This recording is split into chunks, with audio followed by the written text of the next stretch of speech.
So today we're gonna review a 2008 Putzmeister TK50HP, serial number 1946. This is also known as a Kattkreter. It's a higher output, higher pressure type of pump.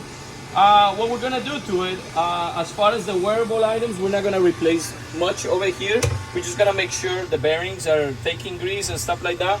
Wet plate, cutting ring, material cylinders, they're all in good shape. We're not gonna do anything as far as wearable items. We're gonna make sure all the grease fittings are right and that the machine takes grease in every single one of the bearings. We're gonna replace this right here, this fancy piece of rebar. We're gonna put the right paint on it. We're gonna go through the tires. We're gonna go through the bearings. We're gonna make sure the bearings are new, the tires are new, the brakes are new. All of that stuff is gonna be serviced. We're gonna replace the hydraulic oil. Over here is supposed to be a throttle cable. We're gonna replace that. We're gonna change the side gauges or the pressure gauges, the side gauge, the temperature gauge.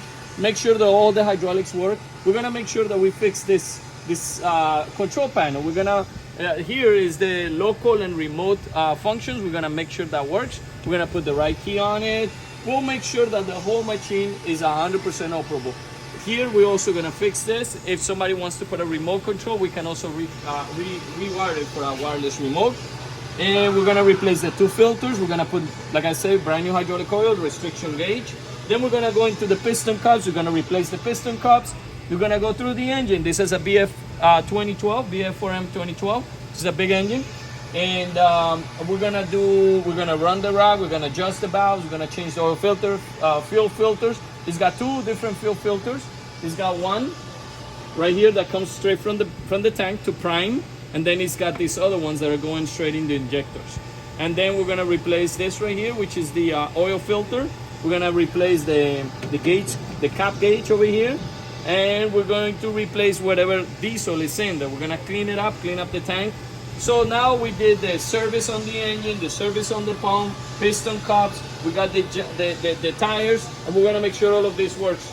We're done with the panel. Now let's go over here and see what we're gonna do. We're gonna change this. This is a metric end. Somebody adapted. We're gonna cut it out and put a heavy duty end.